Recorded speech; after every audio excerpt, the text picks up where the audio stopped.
Hello everyone, आप सभी कैसे हैं। उम्मीद करता हूं आप सभी बहुत ही अच्छे होंगे। आज की इस वीडियो में हम पढ़ने वाले हैं क्लास 10th मैथ का।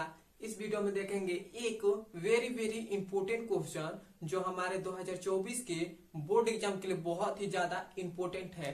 और ये जो हमारा प्रश्न है वह आपके हर साल बोर्ड एग्जाम में पूछा जाता है। और ये जो प्रश्न है आपके 4 नंबर का पूछा जाता है। और ये जो हमारा प्रश्न है एकदम आप केवल रट लीजिएगा इस प्रश्न को, क्योंकि ये जो हमारा प्रश्न है वो आपके बोर्ड एग्जाम में जरूर 100% चांस है कि बोर्ड एग्जाम में आपके आएंगे। और 4 नंबर तो यदि कर लेते हैं इस सवाल को तो 4 नंबर आपका मैथ में कंफर्म हो जाएगा। ताइए अब हम इस सवाल को हल करते हैं। वीडियो को तो पहले लास्ट तक देखिएगा और हमारे चैनल पर नए हैं तो सब्सक्राइब भी कर दीजिएगा। और वीडियो जब समझ में आने लगे, मैं सवाल हल करूंगा, जब समझ में आने लगे तो कमेंट में बताइएगा कि समझ में आ रहा है कि नहीं आ रहा है। आइए अब हम इस सवाल को हल करते हैं। यह सवाल हमसे कह रहा है एक भिन्न 1/3 हो जाती है जब उसके अंश में एक घटाया जाता है।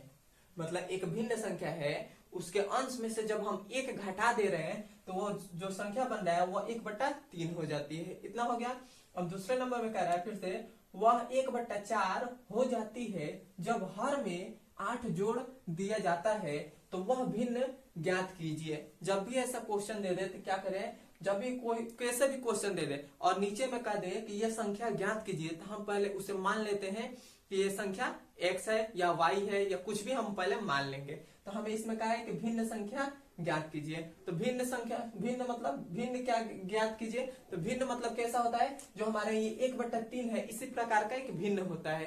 तो यहाँ पर लिखेंगे माना माना माना भिन्न भिन्न संख्या। मान लेंगे एक भिन्न संख्या वो हमारी क्या है, x/y है। इतना हो गया। यहाँ पर देखिए भिन्न संख्या इसी प्रकार का होता है 1/3, 1/4, 1/8, 1/2 ऐसे, मतलब 2/3 ऐसे मतलब कुछ होते हैं। तो भिन्न संख्या ये हमारी हो गई x/y हो गए। और ऊपर वाले को हम इस ऊपर वाले को कहते हैं अंश। और नीचे वाले जो हमारा है y उसको हम कहते हैं हर बोलते हैं। इतना हो गया। अब हम क्या करेंगे, अब हम क्वेश्चन पढ़कर हल करेंगे। अब हमसे कह रहे हैं एक भिन्न 1/3 हो जाती है जब उसके अंश में एक घटाया जाता है। मतलब ये हमारा भिन्न संख्या x/y है। और हम इसके अंश में, अंश ऊपर वाला है, देखिए अंश यहाँ पे लिखे हैं, तो अंश में एक घटाने पर वो संख्या क्या हो जाती है, 1/3 हो जाती है। 1/3 हो गई, ये हो गई पहली संख्या। अब हम इसको गुणा कर देंगे, तो इसको 3 का x में गुणा करेंगे तो हमारे पास क्या हो जाएगा, 3x हो जाएगा। और यहाँ पर 3 का 1 में गुणा करेंगे तो 3 ही हो जाएगा। अब यहाँ पर माइनस रहेगा या प्लस रहेगा, यहाँ पर आप बताएंगे हम। देखिए यहाँ 3 के आगे क्या है, प्लस का चिन्ह है, और 1 के आगे क्या है, तो माइनस का चिन्ह है। तो जब भी हम प्लस और माइनस का गुणा करते हैं तो हमेशा क्या आता है, माइनस ही आता है। ये हो गया। और ये इक्वल टू है तो इक्वल टू y का 1 में गुणा करेंगे तो क्या हो जाएगा, y हो जाएगा। इतना हो गया। अब हम इस y को इधर भेज देंगे और इस 3 को इधर भेज देंगे तो ये हमारे पास क्या आ जाएगा, 3x, और यहाँ पे हो जाएगा माइनस का y और इधर हो जाएगा प्लस का 3 हो जाएगा। माइनस का y कैसे आएगा, इधर प्लस में था तो बराबर के इधर गया तो माइनस में आ गया। ये हो गया। अब हम इसे मानेंगे समीकरण नंबर 1 मान लिए। अब हम इसके आगे पढ़ रहे हैं। अब हमसे कह रहा है वह 1/4 हो जाती है जब हर में 8 जोड़ दिया जाता है। मतलब एक भिन्न संख्या है, भिन्न संख्या हमने क्या माना है x/y, और इसके हर में, इसके हर में 8 जोड़ देने पर, मतलब इसके हर ये नीचे वाला होता है तो 8 इसमें हम जब जोड़ दे रहे हैं तो ये संख्या जो क्या हो रही है वो 1/4 बन जा रही है। 1/4 बन गए। अब हम इसका x में गुणा करें, 4 का x में गुणा करेंगे तो ये हो जाएगा 4x हो जाएगा। और यहाँ पर इक्वल टू है तो इक्वल टू हो गया।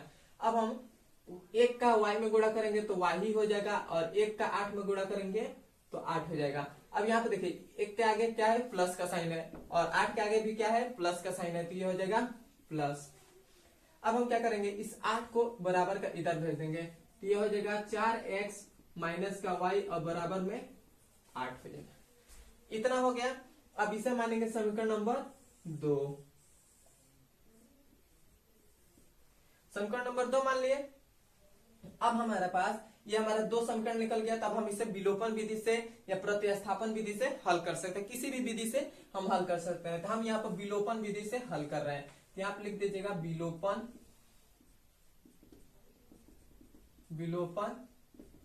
विधि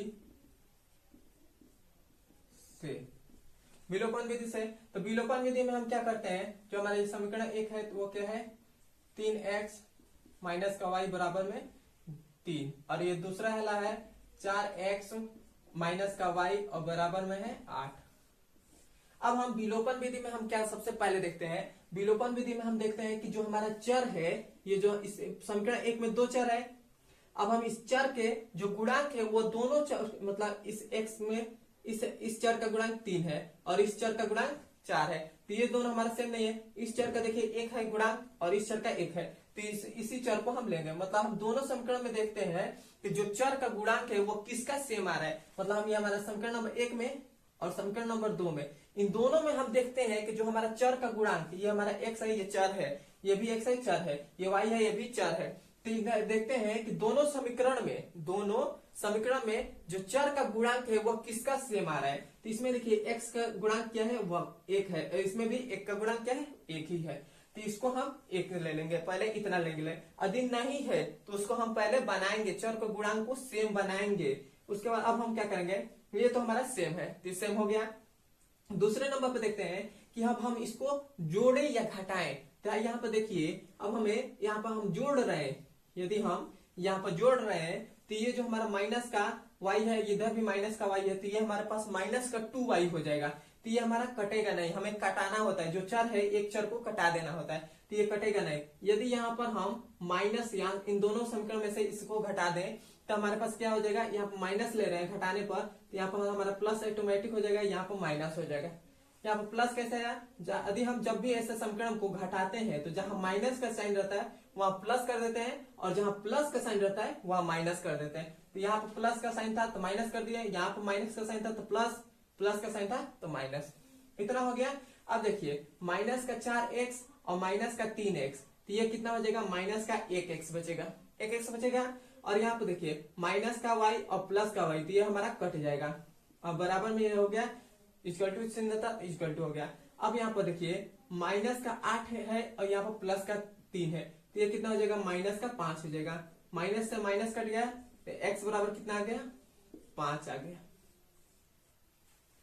अब हमारे पास x का मान आ गया 5, मतलब हमारे पास अंश जो है वो 5 आ गया। अब हम हर में y का मान निकालेंगे, जो हमारा हर है y माने थे उसका मान। तो अब हम क्या करेंगे, इस x का मान समीकरण 1 में रख दें या समीकरण 2 में रख दें, हमारा आंसर आ जाएगा। तो हम समीकरण x का मान समीकरण 1 में रख रहे हैं, तो यहाँ पे लिखेगा समीकरण 1 में x का मान रखने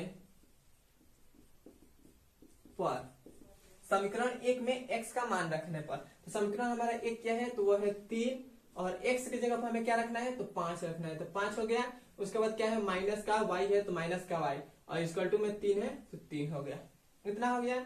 अब देखिए 5 या 15, माइनस का y है तो y हो जाएगा, और ये हमारे पास 3 है 3। अब हम इस 15 को बराबर का इधर भेज देंगे, तो जब हमारा इधर 15 है या प्लस में है तो इधर आएगा तो क्या जाएगा, माइनस में हो जाएगा। तो ये जो हमारे पास माइनस का y है तो माइनस का y, और 3 माइनस का 15 हो गया, इतना हो गया। अब हम माइनस का y बराबर में, अब हम 15 में से 3 को जब हम घटा देंगे तो हमारे पास कितना आ जाएगा, माइनस का 12 बचेगा।